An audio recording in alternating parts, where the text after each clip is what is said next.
The horse was weak, ignored in the corner of the corral, while everyone laughed, saying it was worth nothing. Until a mysterious buyer walked through the crowd and offered $1 million without hesitation. When he approached the animal and whispered something into its ear, his eyes filled with tears. And when they realized who that horse truly was, everyone present stood frozen in absolute silence. Subscribe to the channel, leave a like, and comment where you're watching from, because now I'm going to tell you everything. Look at that old bag of bones. He's not even worth the rope to lead him. The voice was loud and mean. It cut through the busy sounds of the auction yard. A group of 3 men stood in a half circle. They were looking into a small pen in the far corner. They wore shiny new boots and clean jackets. They pointed and laughed. In the pen, a horse stood alone. It was a roan horse, its coat a tired mix of brown and white hairs. Its head hung so low its nose almost brushed the dusty ground.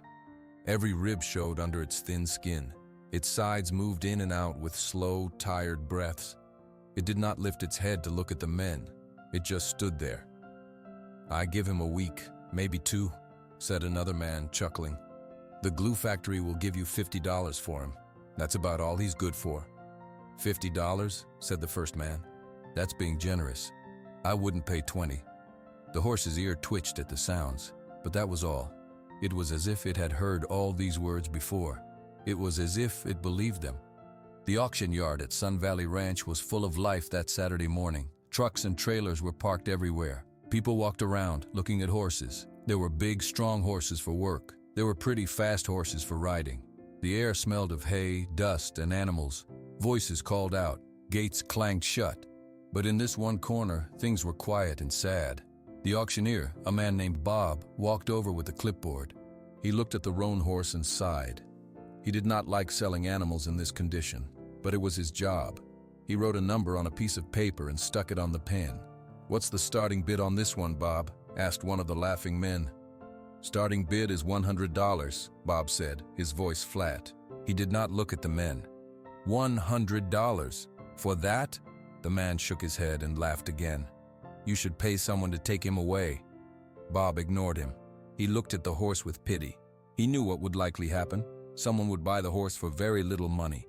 The work would be too hard for it. It would be gone soon. Bob had seen it many times. He checked his watch. This horse was last on the list. He would sell it quickly.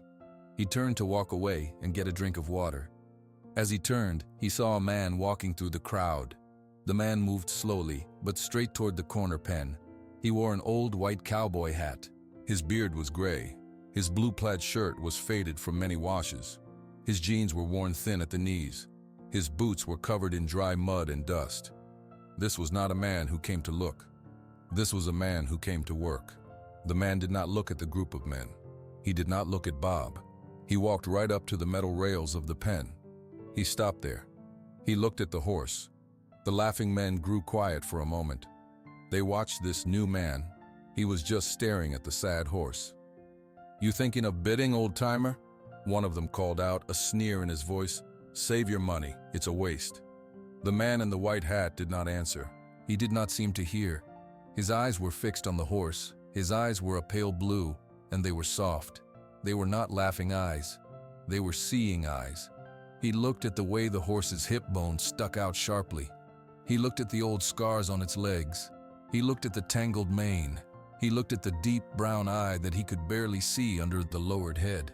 The horse breathed in slowly. Its nostrils flared. Its head lifted, just a little, just an inch. One ear turned forward, toward the man at the fence. The man in the white hat, Eli Walker, felt his own breath catch in his throat. He saw the shape of the head. He saw the way one white sock on a front leg went higher than the others.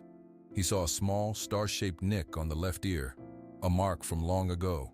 15 years fell away in a single second. The horse took one slow, stiff step forward. It dragged its hooves through the dust. It stopped again, closer to the fence now. It raised its head a little more. It looked at Eli. Eli looked back. He did not see a broken animal. He did not see something useless. He saw a long road through a black night. He saw blowing snow and a warm neck under his frozen hands. He saw trust. He saw a friend he had lost forever. He saw a sergeant. A tear rolled down Eli's cheek and got lost in his beard. He did not wipe it away. Behind him, one of the men snorted. "He's crying over a dead horse walking. I've seen it all now." Eli heard the words this time. He turned his head just slightly. He looked at the man who spoke. His gaze was quiet, but it was like stone. The man's smirk faded. He looked away, suddenly busy with his boot. Eli turned back to the pen. He reached a hand slowly over the top rail. He held his palm flat and open. The horse, Sergeant, looked at the hand. He sniffed the air. He took another step. He stretched his neck out. His warm, soft nose touched Eli's calloused fingers. A soft sound, almost a sigh, came from the horse. His whole body seemed to settle just a little. Eli's heart was beating very fast. He moved his hand gently and placed it on the side of the horse's neck. He felt the slow pulse under the skin. He felt the life there, faint but still there. "I found you," Eli whispered so quietly only the horse could hear. "I am so sorry." He stood there for a long minute, his hand on the horse. The auction yard buzzed around them, but in that corner, the world was still. The men had stopped laughing. They just watched, confused. Finally, Eli took his hand back. He gave the horse one last long look. Then he turned. He walked straight to Bob, who was sipping water from a paper cup. Bob saw him coming. He saw the look on the man's face. It was a look of absolute certainty. "That roan horse," Eli said. His voice was calm and clear. "Number 47, when does he sell?" Bob swallowed his water. "He's up next, in about 5 minutes." "Good," Eli said. He looked Bob right in the eye. "I am buying that horse." Bob nodded slowly. "Okay, the opening bid is $100. I expect he'll go for 2, maybe 300. Eli shook his head just once.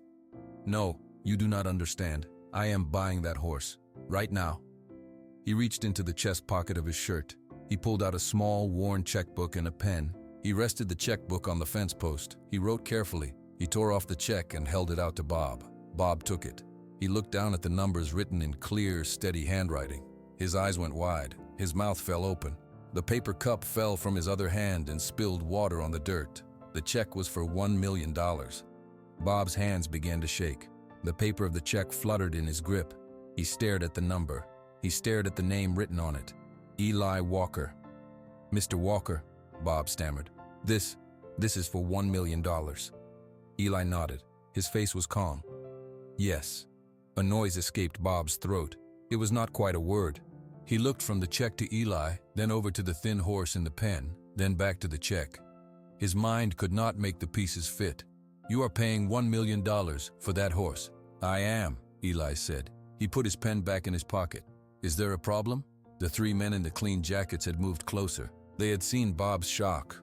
One of them, a man with a red face named Carl, leaned over Bob's shoulder to see the check. "Let me see that," Carl said. He snatched the check from Bob's fingers. His eyes scanned it. His mouth dropped open. "You're crazy." He held the check up for his friends to see. "He wrote a check for $1 million. For that." The word spread through the crowd near them. It was a whisper at first, then a wave of voices. "$1 million? For the sick horse? Who is that man?" People started to move toward the corner. They wanted to see the man who would do such a thing. They wanted another look at the horse that was suddenly worth a fortune. Eli ignored them all. He looked only at Bob. "The sale is done. The horse is mine." Bob finally found his voice. It was weak. The auction hasn't even started. There are rules. Other people could bid."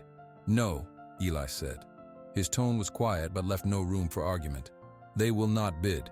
You have the payment. More than payment. The horse is mine now."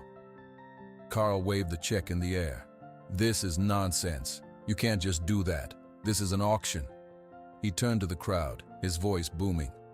"This old fool thinks he can buy a horse before the bidding even starts, with a piece of paper. It's probably no good." Eli turned his pale blue eyes toward Carl. He did not speak. He simply held out his hand, palm up, for the check. Something in Eli's quiet stare made Carl's bluster fade. The man looked silly, holding the check up high. He lowered his arm and slapped the paper back into Eli's hand. "Fine. Waste your money, you're a lunatic." Eli turned back to Bob. "You will take this check. You will mark the horse as sold. Then I will take my horse and go home." Bob was the auctioneer. He knew rules, but he also knew the number written on that check. It was more money than this old horse would ever see in 1,000 auctions. It was more money than Bob might see in his whole life. He made a decision. "Okay," Bob said, his voice a little stronger. "Okay, Mr. Walker, the sale it's done. The horse is yours." He took the check from Eli as if it were made of glass. He could not stop looking at it. A woman in the crowd spoke up. "Bob, you can't do that. What about the rest of us?" Bob shook his head. "The bid is $1 million. Is anyone here going to bid more than $1 million for this horse?" The crowd went silent. No one spoke. No one moved. "That's what I thought," Bob said. He pulled a red sold sticker from his clipboard and walked on unsteady legs to the pen. He stuck it on the rail. The bright red sticker looked strange next to the tired horse. Eli did not wait another moment.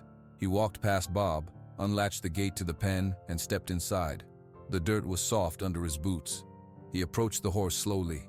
The crowd pressed in close, watching. No one laughed now. The horse lifted its head. It watched Eli come closer. Its ears were up, both pointed forward. Its dark eyes were fixed on the man.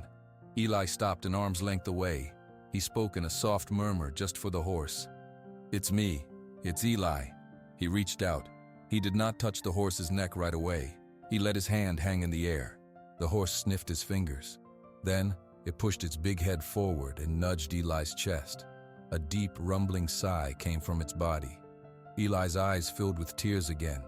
He smiled, a small, tight smile. He finally laid his hand on the side of the horse's face. His thumb stroked the coarse hair. "I know," he whispered. "I know. Let's go home."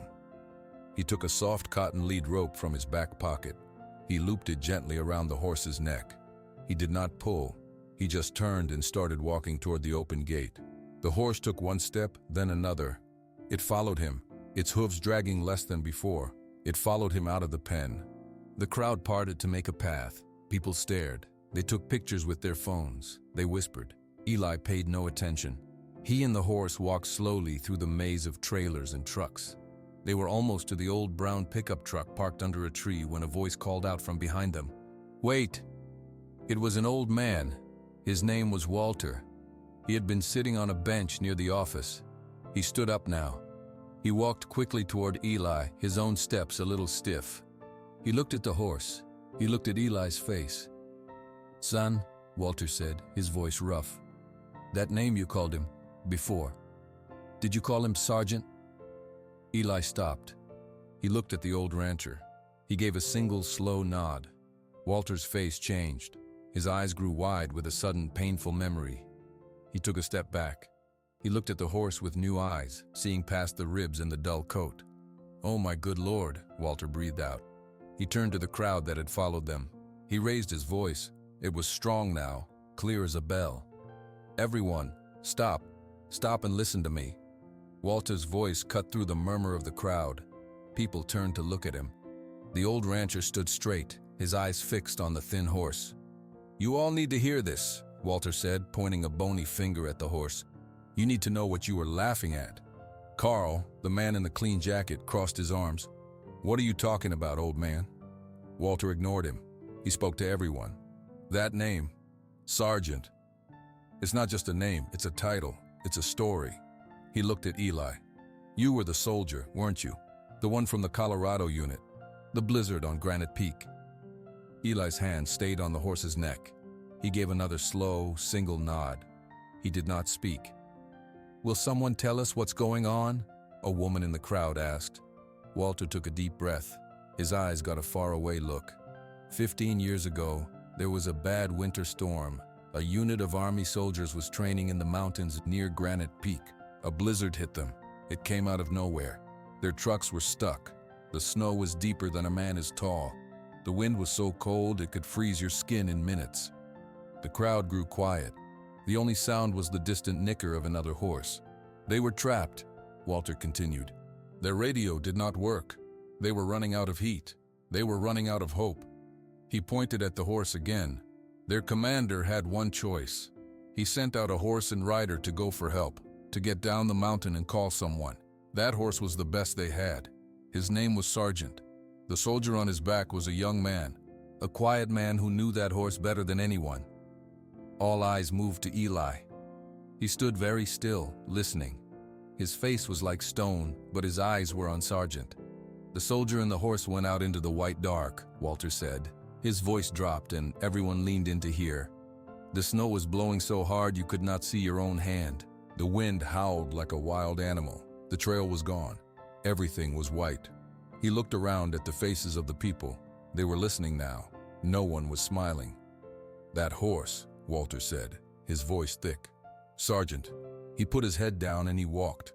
The soldier, he trusted the horse. He could not see the path, but the horse knew. He remembered the way. He walked for hours, through the deep snow, against the killing wind. He did not stop. He did not turn around. He just kept walking, one step, then another. A man in the crowd took off his hat and held it over his heart.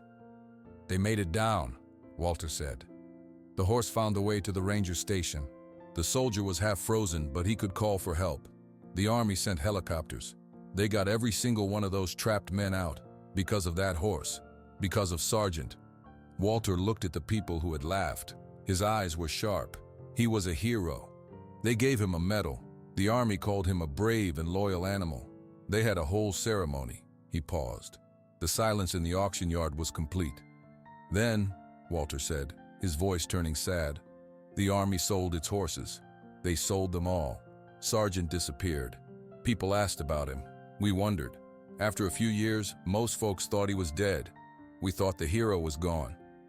He turned and looked straight at the thin, bony horse standing patiently beside Eli. But he wasn't gone. He was just lost. He was passed from one place to another. No one knew who he was. They just saw an old horse. They saw what you saw today. Carl lowered his head. He stared at the dirt. "And this man," Walter said, nodding toward Eli. "This man was that soldier. He has been looking for his friend for 15 years, and today he found him, in this pen, while you all laughed." A woman near the front put her hand over her mouth. Her eyes were shiny with tears. The shame was a physical thing in the air. People looked at their boots. They could not meet Eli's eyes. They could not look at the horse. Eli cleared his throat. His voice was rough when he spoke. "He saved my life. He saved all those men's lives." He stroked Sargent's neck. "He did his duty. Then the world forgot about him. I did not forget." He picked up the lead rope. "Come on, Sargent," he said softly. This time, as Eli and the horse walked toward the old truck, no one blocked their path. The crowd stepped back. They watched in silence. A few people reached out as if to touch the horse, but they pulled their hands back, as if he were something too precious to touch. Eli opened the back gate of his truck. It was a stock trailer, old but clean. He led Sargent up the ramp. The horse walked slowly, but he did not hesitate. He walked right into the dark trailer. Eli fastened the gate. He turned and looked at the crowd one last time. He looked at Walter. He gave the old man a nod. It was a nod of thanks. Then Eli Walker got into his truck. The engine coughed to life. He drove slowly out of the Sun Valley Ranch auction yard, pulling the trailer behind him. Inside was a $1 million horse. Inside was a forgotten hero. The people stood and watched the dust settle on the road long after the truck was gone. Walter finally spoke to the crowd. His voice was tired. "Let that be a lesson to every single one of us. You never know the history a soul carries. You just never know." He turned and walked away, leaving them alone with their quiet thoughts. The old truck bounced slowly down the long dirt road. Fields of dry grass stretched out on both sides. In the back, Sargent stood steady, his legs braced against the movement. Eli drove with one hand on the wheel. He kept looking in the mirror to see the trailer behind him. After 20 minutes, he turned onto an even narrower road. A wooden sign, faded by the sun, read Walker Creek. Eli's ranch was small. There was a simple white farmhouse with a porch. Next to it was a red barn, its paint peeling. A few fenced pastures surrounded the buildings. Eli pulled the truck up close to the barn and turned off the engine. The sudden silence felt heavy. He sat for a moment, just listening. Then he got out. He walked to the back of the trailer and lowered the gate. The afternoon sun poured in. Sargent stood there, blinking. "We're home," Eli said, his voice gentle. "Easy now." He climbed into the trailer. He did not pull the lead rope. He stood next to the horse and waited. Sargent turned his head to look at him. Then he took one step forward, then another. He walked carefully down the ramp, his hooves making a soft clopping sound on the wood. Once on the ground, Sargent stopped. He lifted his head high, his nostrils flared as he sniffed the air. He smelled sagebrush and dry earth. He smelled clean water from a nearby tank. He smelled safety. Eli watched him. He saw the way the horse's ears moved, scanning the new sounds. "This is all yours," Eli whispered. "All the grass you want, all the quiet you need." He led Sargent not to a pasture, but straight into the open door of the barn. It was cool and dark inside. The air smelled of sweet hay and old wood. Sunlight came in through a high window, making lines of dust glow. Eli led him to a large stall. The gate was open. Fresh, soft straw covered the floor. A bucket of clean water hung in the corner. "In you go," Eli said. Sargent walked into the stall. He went straight to the water and drank for a long time. His whole body relaxed with each swallow. When he was done, he let out a long, shuddering breath. Eli removed the lead rope. He closed the stall gate but did not latch it. He walked to a nearby bin and scooped out a small amount of oats. He poured them into a low tub in the stall. It was not a lot of food. A horse that skinny needed to eat slowly. Sargent smelled the oats. He walked over and began to eat, chewing with slow, careful movements. Eli pulled a stool into the doorway of the stall and sat down. He just watched. He watched the horse eat. He watched the way his ribs moved with each breath. He watched the way his tail gave one slow swish. For a long time, neither of them moved. The only sounds were Sargent's chewing and the distant call of a bird outside. Finally, when the oats were gone, Sargent turned. He looked at Eli. He took a few steps toward him and stopped. He lowered his head. Eli reached up. He scratched the horse between the eyes, right where the hair was softest. Sargent closed his eyes. A deep rumble, almost like a purr, vibrated in his chest. "I remember," Eli said, his voice barely audible. "I remember how you'd do that after a long ride. You'd want your forehead scratched." He kept scratching. Tears traced clean lines through the dust on his face. "I tried to find you. I called every place I could think of, for years. Then the trail went cold and I thought you were gone." Sargent pushed his head gently against Eli's hand. "I should have tried harder," Eli said. The guilt was an old, familiar pain in his chest. "I should have never let them take you away after what you did." The horse stood there, accepting the touch. It was as if he was listening, as if he understood the tone, if not the words. Eli stood up. His knees cracked. "You need a good brushing. You're a mess." He got a soft brush and a comb. He came back into the stall and began to work.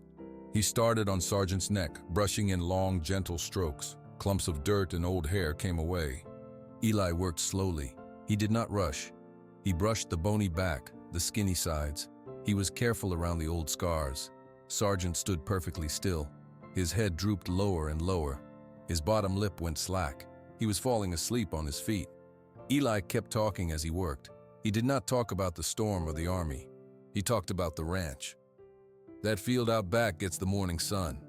The grass is sweet there. We'll go tomorrow. There's an old oak tree by the creek. It gives good shade in the afternoon." He brushed the tangled tail, working out the knots one by one with his fingers. "You don't have to do anything anymore. No more work, no more carrying anyone. You just have to be." When he was done, Sargent looked a little better. His coat, though thin, had a faint shine where the brush had passed. He looked more like a patient and less like a ghost. Eli sat back down on the stool.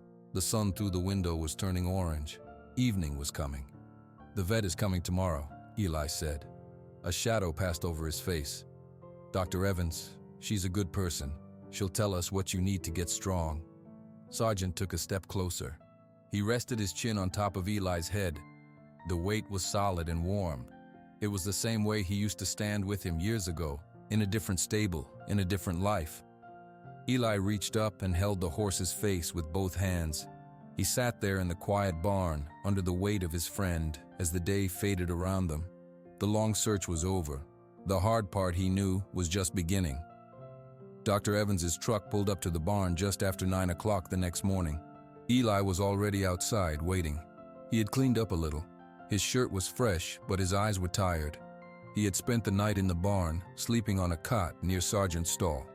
The vet was a woman in her 40s with kind eyes and practical hands. She carried a large black bag. "Morning, Eli," she said. "Morning, doctor. Thank you for coming." "Of course." She looked toward the barn. "He's inside?" Eli nodded and led the way. Sargent was standing in his stall. He looked better already. His coat was cleaner. He had eaten a small breakfast. Dr. Evans stopped at the gate and let out a soft sigh. Oh my. She had heard the story from town. Seeing the horse was different. "Okay, let's have a look at you, big fellow." She entered the stall slowly. She spoke in a calm, quiet voice. "Hello, Sergeant. I'm just going to check you over. Easy now."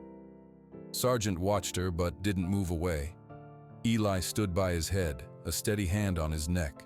Dr. Evans started her exam. She looked in his eyes. She checked his teeth. She listened to his gut with a stethoscope. She ran her hands over his ribs, his hips, his legs. Her face was serious. She did not smile. "Can you walk him out into the aisle for me, Eli?" she asked. Eli put the lead rope on and led Sargent out of the stall. The horse walked stiffly. His left front leg favored the ground slightly. "Walk him down and back, please," the vet said. Eli did. He watched Sargent's movements. He saw the limp. He saw how slowly he lifted his feet. Dr. Evans watched, her head tilted. Then she took out her stethoscope again. "Let me listen to his heart and lungs."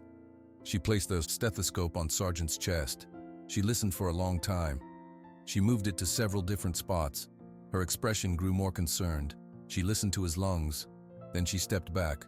"Okay, Eli, you can put him back in his stall. Give him this." She handed Eli a small apple from her pocket. Eli led Sargent back in, gave him the apple, and then closed the gate. He turned to the vet. His heart was beating hard. "What do you think?" Dr. Evans wiped her stethoscope with a cloth. She leaned against the wall of the barn aisle. She chose her words carefully. "His body is in very poor condition, Eli. That's obvious. He's severely underweight. His joints are arthritic. That limp is from an old injury that never healed right. He has a lot of miles on him." Eli nodded. He knew all that. But the main concern isn't his muscles or his joints," she said gently. "It's his heart. When I listen, I hear a significant murmur. It's not a small one. His heart is tired, Eli. It's worn out." The words hung in the quiet barn. Eli felt a coldness spread through his stomach. "What does that mean?" "It means his heart is failing," Dr. Evans said. She looked him straight in the eye. She was not being cruel.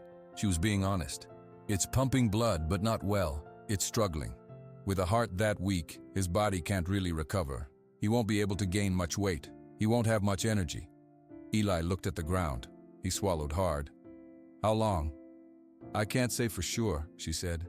"Maybe a year, maybe less. It could be months. His heart could just give out. He's not in pain from it now. He'll just get more tired. One day, he'll lie down and not get back up." Eli was silent. He looked through the stall bars at Sargent, who was nosing at the empty apple core. "There are medicines," Dr. Evans continued. "Pills we can put in his food. They might help a little.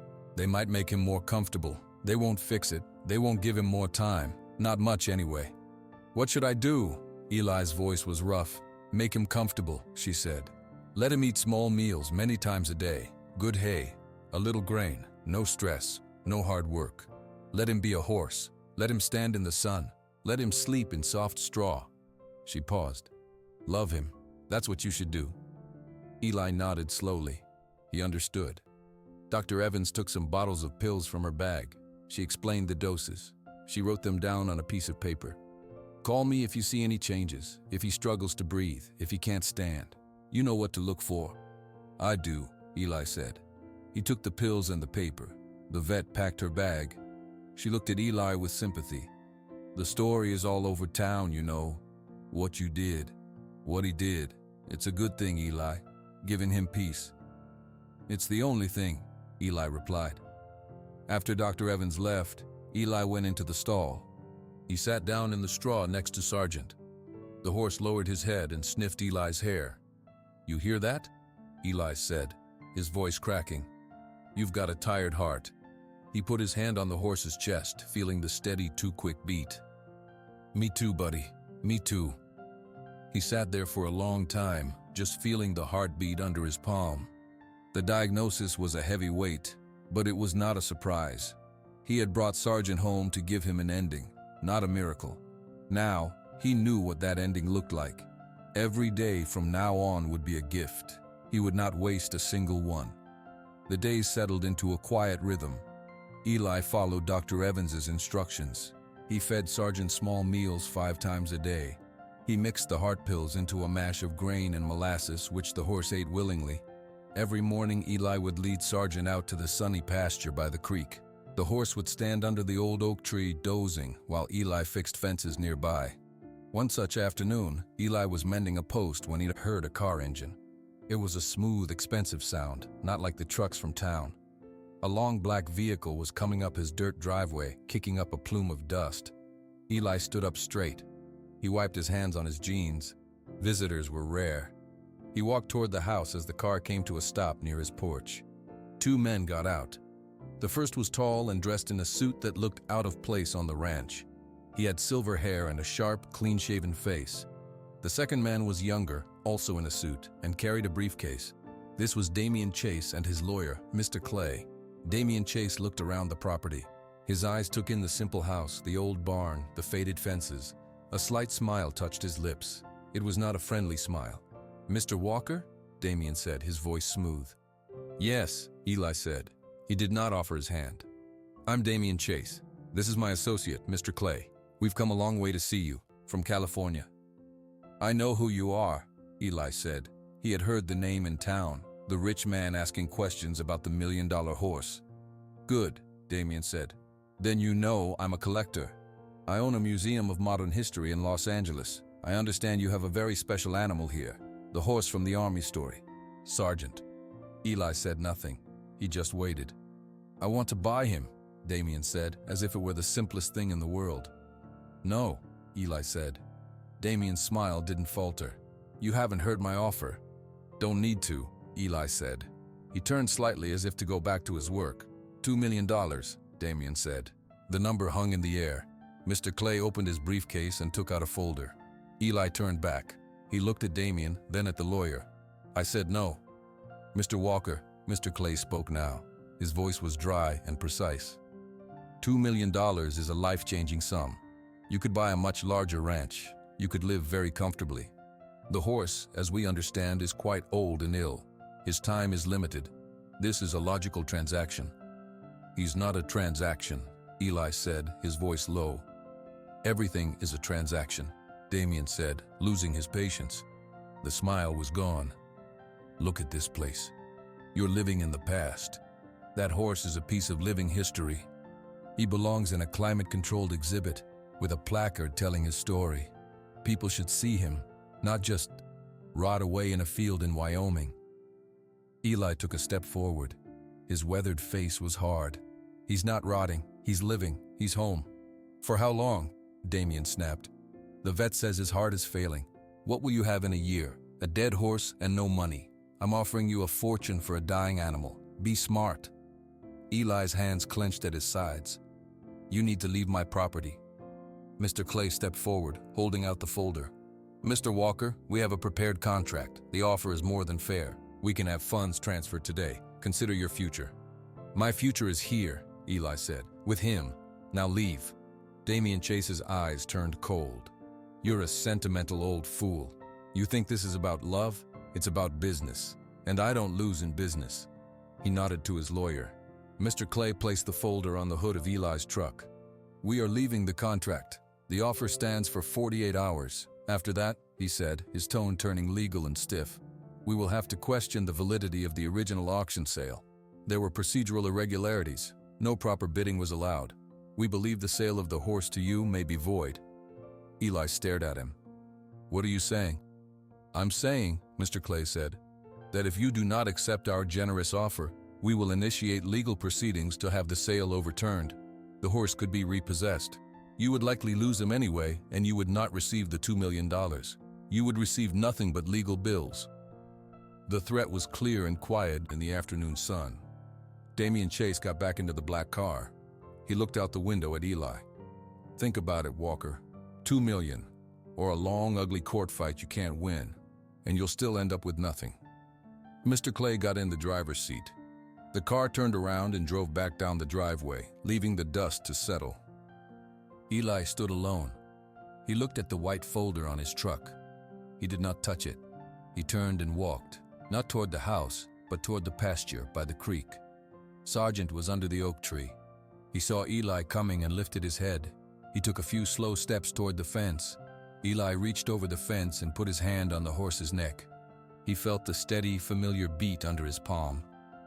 "They want to take you away," Eli whispered.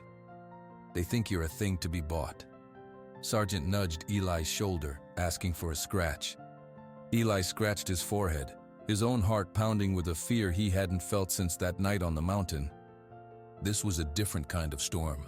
This was a storm of papers and lawyers and money. He had no army behind him now. He had no idea how to fight it. The news traveled through Cody, Wyoming, faster than a grass fire.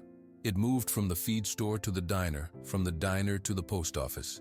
People talked about it in low, angry voices. "He's what? Trying to take the horse.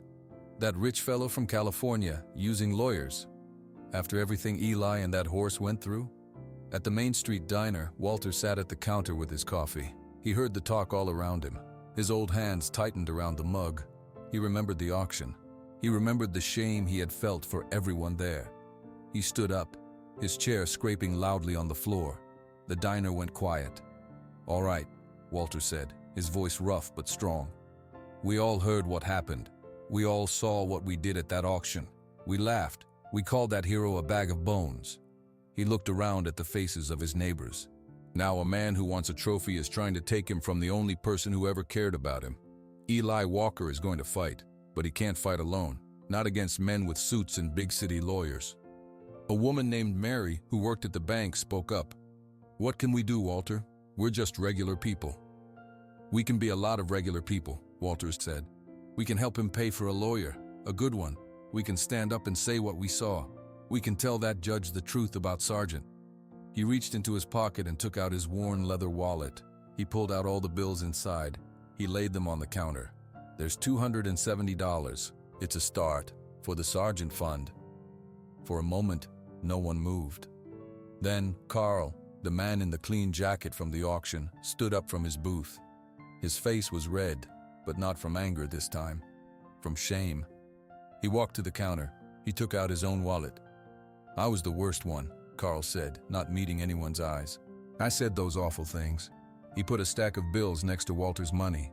$500, and I'm sorry. That was all it took. Mary from the bank took a notepad from her purse. "I'll keep the ledger," she said. People began to move. They came up to the counter. They put down 20s, 50s, checks. Ranchers, shopkeepers, waitresses, they all gave what they could. Walter looked at Mary. Who's the best lawyer around here for something like this? Mary thought. For a civil case? Against a big shot? That would be Susan Parker. Her office is over in Billings. She's tough, and she loves animals. Call her, Walter said. The next morning, a small group drove out to Eli's ranch. Walter was in the lead truck, with Mary and Carl following. They found Eli in the barn, brushing Sargent. Eli saw them coming. He stepped out, his posture guarded. He expected more trouble. Eli, Walter said, stopping a few feet away. We came from town. Eli nodded slowly. He didn't speak. Carl stepped forward. He took off his hat. Mr. Walker, I need to say something to you, and to him. He glanced toward the barn. At the auction, I was cruel. I am deeply ashamed. What you did? What he did? I didn't know, but that's no excuse. Eli watched him. His expression softened just a little. Walter spoke next. We heard about the lawyer from California. We're not going to let that happen. The town, well, we started a fund. He handed Eli a white envelope. It's for you, to get your own lawyer.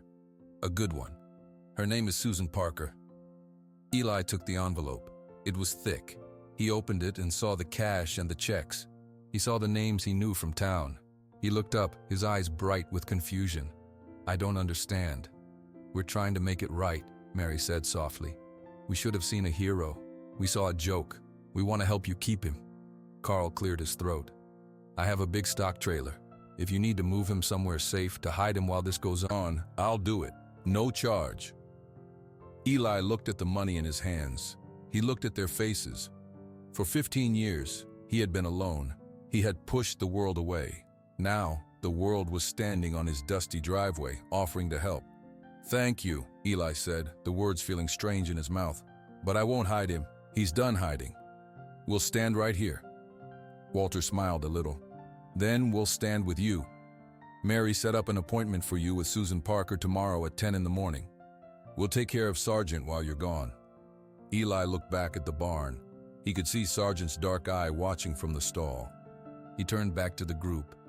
For the first time in a very long time, Eli Walker did not feel alone. The weight was still there, but it was no longer only his to carry. He gave a single, firm nod. "Tomorrow at 10, he said. The courtroom in Billings, Montana was quiet. The air felt heavy. Eli Walker sat at a table with his lawyer, Susan Parker.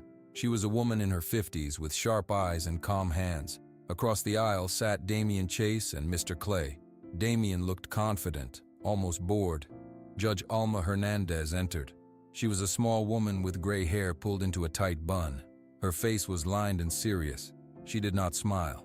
She sat down and looked over the papers in front of her. "This is a hearing regarding the ownership of a horse known as Sargent," Judge Hernandez began. Her voice was clear and firm.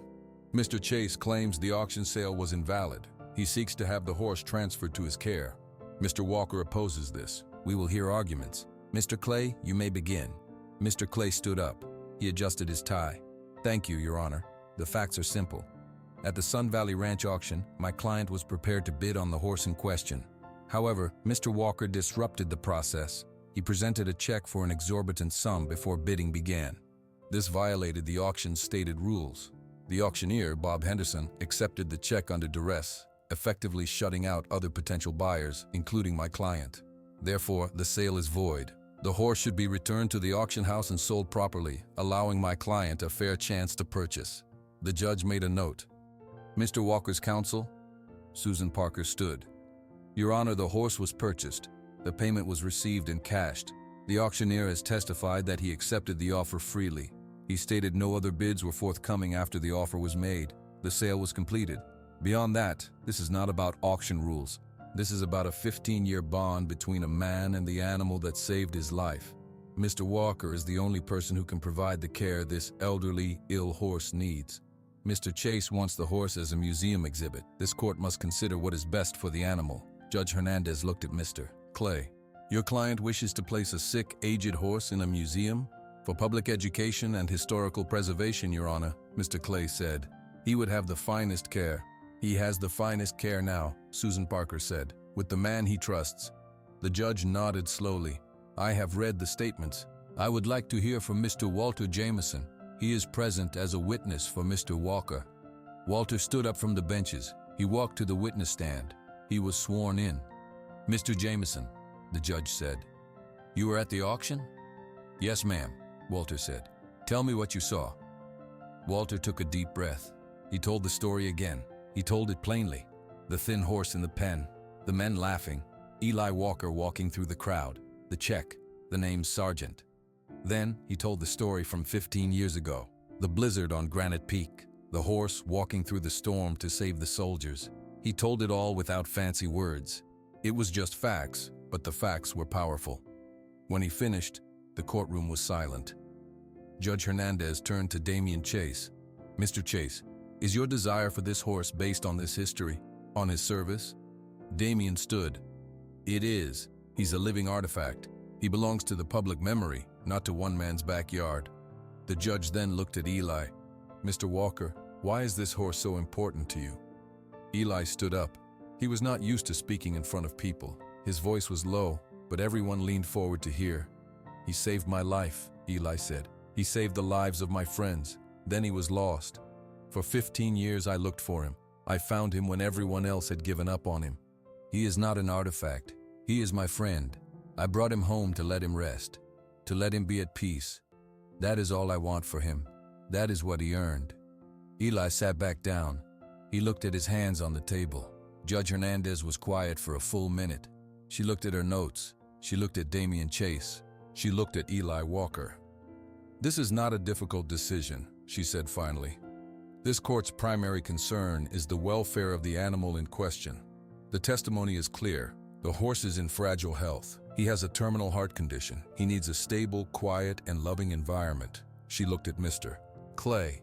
Your claim of auction irregularity is noted. However, the sale was completed. The check was valid and paid. There is no evidence the auctioneer acted under duress. He made a choice to accept a definitive offer. That does not void the sale. She turned her gaze to Damian Chase. Mr. Chase, you may believe you can provide adequate care, but your motive is display. Your environment would be unfamiliar and stressful. For a young, healthy horse, that might be one thing.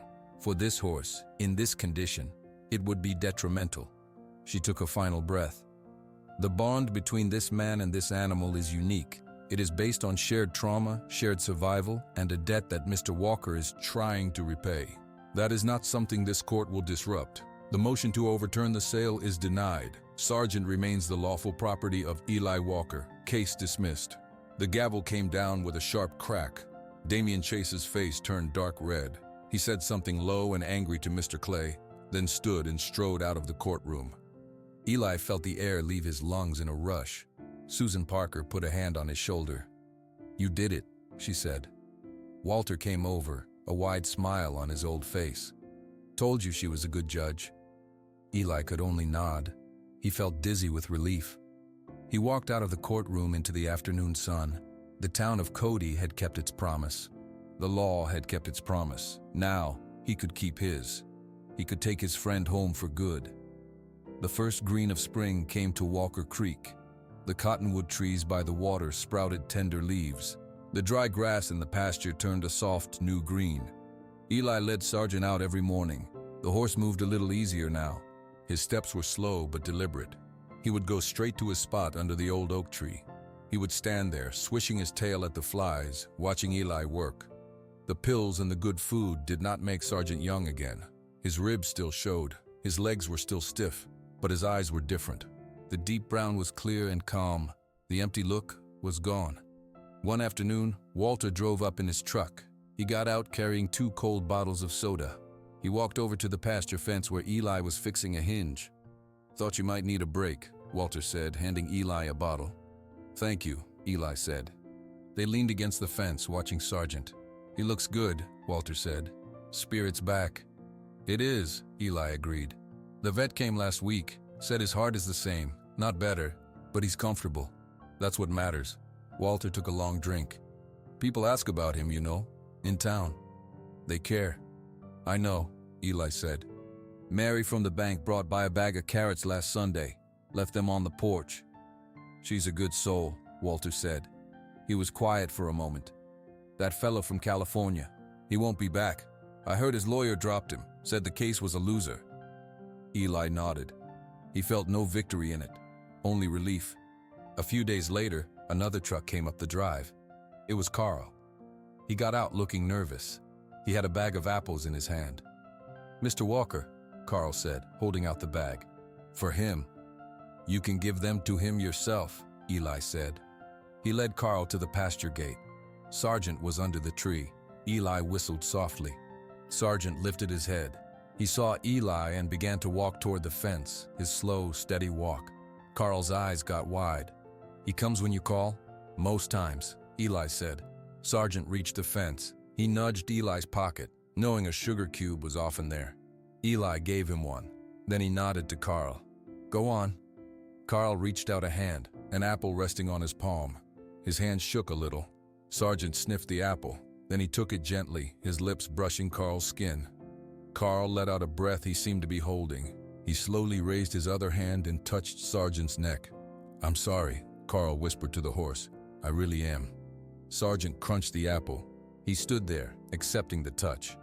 Summer turned the grass golden. The days were long and hot. Eli and Sargent spent the hottest hours in the cool shade of the barn. Eli would sit on a stool, mending a harness. Sargent would lie down in the deep straw, his legs folded underneath him, sleeping deeply. His breaths were even and slow. One evening, Eli did not go back to the house. He brought his old guitar out to the barn. He sat in the open doorway where the last of the sun came in. He played soft, old songs. Songs from his army days. Folk songs. Sargent stood close, his head low, his ears twitching with the sounds. When Eli stopped, The horse would nudge the guitar with his nose. "You remember that one, don't you?" Eli said, smiling. "You always did." Fall came. The air grew crisp. The oak tree turned a brilliant yellow. Sergeant's coat grew a little thicker. He seemed to enjoy the colder mornings. His walk to the tree had a little more energy. On a cool October day, Eli did not do any work. He took a blanket and sat with his back against the oak tree. Sergeant stood beside him. Eli read a book out loud. It was a simple story about the frontier. Sergeant's head was low, his eyes half closed, listening to the sound of Eli's voice. The people of Cody gave them their peace. Sometimes a car would slow down on the dirt road and people would wave. No one stopped unless invited. It was a quiet respect. Winter arrived early with a soft snow that dusted the pasture white. Eli put a warm blanket on Sergeant in the barn. The horse was eating well. He still took his pills every day, but he slept more now. The cold made his joints stiff. On a clear, cold night just after Christmas, Eli stood in the pasture with him. The stars were incredibly bright. Sergeant stood close, his body heat warming Eli's side. "We made it through the snow again, old friend," Eli said, his breath making white clouds in the air. "Just you and me." Sergeant turned his head and rested his chin on Eli's shoulder. They stood like that for a long time, under the wide, silent sky. The battles were over. The world was quiet. There was only the grass, the stars, and the steady, tired heart beating close to his own. It was enough. It was more than enough. The morning was warm for early spring. The sun was already bright when Eli walked out to the barn. He carried Sergeant's breakfast mash in a bucket. The air smelled of wet earth and new grass. He pushed open the barn door. "Morning, Sergeant," he called out, his voice cheerful. There was no answering nicker, no sound of a hoof shifting in the straw. Eli stopped. His smile faded. Sergeant was lying down in his stall. He was on his side, his legs stretched out. He looked like he was in a deep sleep. "Sergeant?" Eli said, softer now. He set the bucket down. He walked slowly to the stall and opened the gate. He knelt in the straw beside the horse. He put his hand on Sergeant's neck. The skin was cool. There was no rise and fall of his chest. Sergeant's eyes were closed. His face was peaceful. Eli knew. He had known this morning would come. He had prepared for it in his mind, but his heart was not prepared. A quiet sob broke from his throat. He bowed his head and rested his forehead against Sergeant's still neck. He sat like that for a long time. The sun moved across the floor of the barn. Finally, he stood up. His legs were stiff. He walked to the house and picked up the phone. He called Dr. Evans. Then he called Walter. Dr. Evans arrived first. She examined Sergeant quietly. She listened for a heartbeat with her stethoscope. She checked his eyes. She stood up and looked at Eli. He passed in his sleep, Eli. His heart just stopped. It was very peaceful. He didn't feel any pain. Eli nodded. He couldn't speak. Walter's truck rumbled into the driveway. The old rancher got out and saw Eli and the vet standing by the barn. He knew. He walked over and put a hand on Eli's shoulder. "I'm sorry, son." "Thank you, Walter," Eli managed to say. "We'll help you," Walter said. "We'll take care of everything." Word spread through Cody by noon. People did not come all at once. They came slowly, quietly, throughout the afternoon. Mary from the bank brought a pie. Carl came with his son. Other ranchers, people from the diner, folks who had given money for the lawyer. They stood in small groups near the barn, talking in low voices. They were not there for a show. They were there to say goodbye. Eli had chosen a spot under the old oak tree in the pasture. It was Sergeant's favorite place. Walter and Carl and 2 other men dug the grave. It was a large, deep hole in the rich earth. In the evening, when the light was golden, they brought Sergeant out. They used a gentle slope and careful ropes. They laid him to rest in the grave, his head facing the creek. Eli stood at the edge. He held his white hat in his hands. People gathered around, forming a wide circle. Walter spoke first. "We are here for a hero who taught a whole town a lesson. We judged him by his outside. We were wrong. Inside was courage and loyalty. He saved lives, and he brought us all together in the end. We won't forget that." One by one, people stepped forward. They threw a handful of dirt into the grave. Some said a few words. Some just cried. When it was Eli's turn, he stepped forward. He looked down at his friend. He had a sugar cube in his hand. He dropped it into the grave. "Thank you," Eli whispered, "for everything. Rest easy now, your work is done." He stepped back. The men began to fill the grave with earth. The sound of the dirt was the only sound in the quiet pasture. The people stayed until the grave was filled and mounded. Then, silently, they began to leave. They patted Eli's arm. They nodded to him. They got in their trucks and drove away. Walter was the last to leave. "You going to be all right, Eli?" "I will," Eli said. "I kept my promise. I brought him home." Walter nodded and drove off. Eli stood by the fresh mound of earth under the oak tree. The sun was setting, painting the sky orange and purple. He felt a deep sadness. But under the sadness, there was a solid peace. There was no guilt now, no unfinished business. He had done what he set out to do. He looked at the simple grave. He thought of the skinny horse in the auction pen. He thought of the brave horse in the blizzard. They were the same. The town saw one. Eli remembered the other. Now, everyone remembered. He put his hat back on his head. He turned and walked back toward the quiet barn. The first stars were coming out. The lesson was buried here, under the Wyoming soil. Some things are not what they seem. Some heroes are quiet, and some debts of honor are paid not with money, but with love and a peaceful place to rest.